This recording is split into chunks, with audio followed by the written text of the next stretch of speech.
This is a video that I've wanted to make for quite some time. The reason I'm filming and uploading it now is because it is Mental Health Awareness Week from the 16th till the 22nd of May.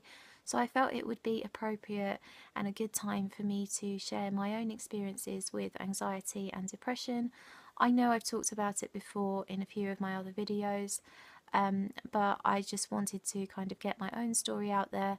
It's going to be part therapy for me, I think, and also part invitation for you guys to share your experiences and your stories too, because we don't talk about mental illness as much as we really should. It's getting better. We do talk about it more often now than we used to, but still not really enough in my opinion. So I was diagnosed with both anxiety and depression about 3 years ago now. One thing I want to reiterate is that there was no real obvious trigger, no big event in my life that triggered me feeling so scared and sad all of the time. I had not long finished uni, I was living with my parents, I was in a reasonably well paid job, I was in a happy, committed, long-term relationship. There was nothing really significant that you would think would trigger a mental illness, and I think that's something that people need to remember, because I get asked quite often, why are you anxious, or what have you got to be depressed about? And I just get so annoyed, because you wouldn't ask a cancer patient, for example, why they've got cancer, and just because you can't see a mental illness doesn't make it any less valid or any less important disease than any physical illness. And that's something that you need to remember. And you also need to remember that if you are feeling like that, then don't worry that there hasn't been a significantly bad set of events that have happened to you. That doesn't need to be the case. It wasn't the case for me. I literally just woke up one day and realised that I'd been feeling sad for pretty much 2 weeks solid. And I realised that that's not normal. I need to seek help for that, and I did. I went to see a wonderful cognitive behaviour therapist, and I went to speak to her once a week. I just talked to her about what was going on in my life and how I felt about them, and she gave me coping mechanisms. I also went on a tablet called citalopram, which is an antidepressant, which did help to calm me down when I was panicking. And I did get better with a combination of both of those things. And then, bad stuff happened. My relationship broke down. I lost my job. Things happened, and it did get worse. And during the time that all of that stuff has happened, I mean, my relationship broke down almost 2 years ago now, and I've been single since then.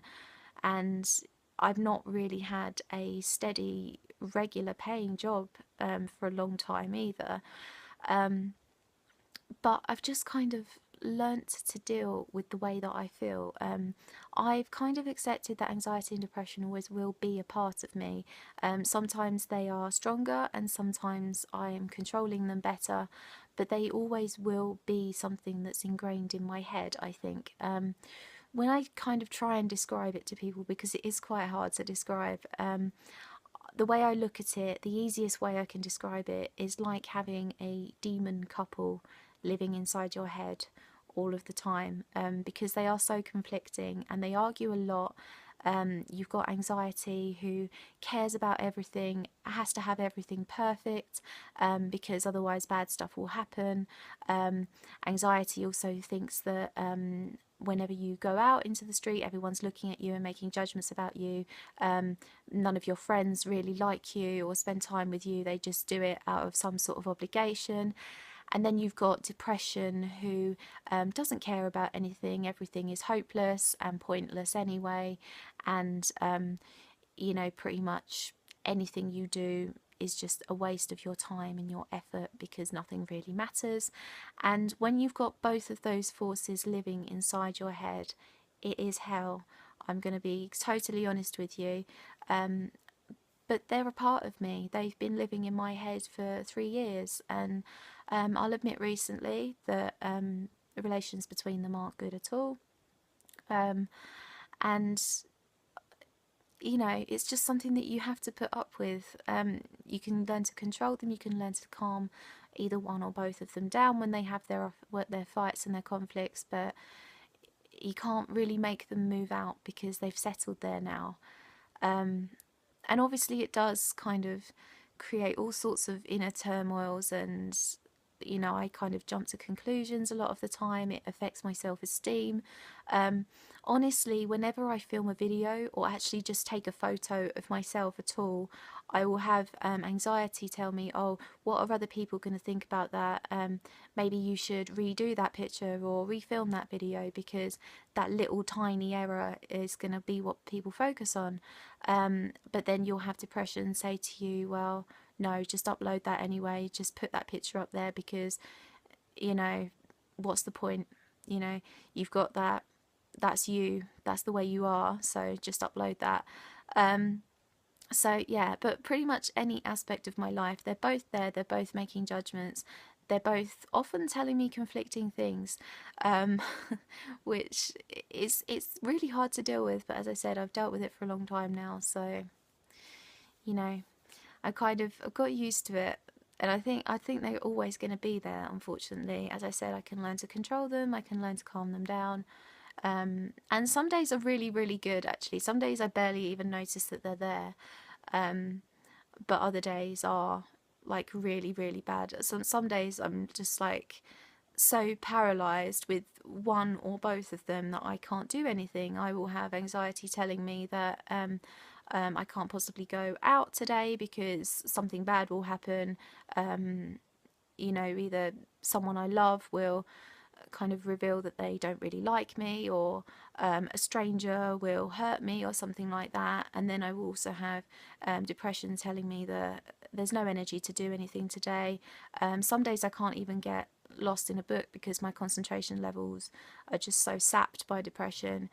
And yeah, so some days I will just sit there drinking tea, watching reruns of Supernatural or Disney films or Harry Potter films, because I don't have the energy to do anything creative, to get lost in any of these amazing fictional worlds behind me. I just don't have the energy to sit there and read and concentrate for very long, so I just have to basically sit in a state of sedation, I guess. And I hate it so much, but it's so hard to get out of. I can't really describe it to you unless you know it yourself. I mean, I almost think it would be easier if I just had anxiety or if I just had depression. I think having both of them makes it a whole lot worse, because I'm constantly feeling both that I should be out doing things because my life is a mess and I need to sort it out, but I simultaneously feel the hopelessness of it all, because I feel like it's pointless. Why should I? You know? And I do have really dark thoughts some days. I'm not gonna lie about that. But then, you know, I have to remember that, you know, my friends probably do like me for who I am. And, you know, my life is starting to look up now, actually. My career is, well, I'm going to be starting a job in a couple of weeks, so that's quite exciting. But you know, it's just, even just making this video, I feel like I'm rambling and you guys are getting bored, and I know that that's kind of anxiety telling me that I should wrap this up soon, because people don't want to hear people just rambling. But it has been actually weirdly therapeutic for me to just kind of get this out onto a camera, because it's so much easier to talk to strangers sometimes. And I know that anyone watching this who does know me in real life, you will know that I have these issues, but you probably don't know perhaps how strongly they affect me. And actually just talking to a camera in my bedroom on my own right now is actually probably what I needed to do. And I'm really happy that you guys and my channel has given me that space to do that. And I really, really encourage you to share your own stories too, because it's so important that we do share stories, because so many of you will be feeling the same way that I am, and I know that. So I really, really want you guys to reach out to me on any of my social media channels, which I leave at the bottom of all of my videos. Chat to me if you need to, because talking is so much better than bottling it up. If we bottle it all up, then it just consumes us completely, because it's all inside. Just let it out, and then it will take longer to consume you, if it ever does. So that is definitely what I would advise. So as normal, I'll leave all my social media down below. talk to me if you feel like you haven't got anyone else to talk to. Sometimes it's easier to talk to someone you don't actually really know. So that's me saying that I am here for you, whoever you are watching this. I hope you're having an awesome day, and I'll see you very soon for another video. Bye bye.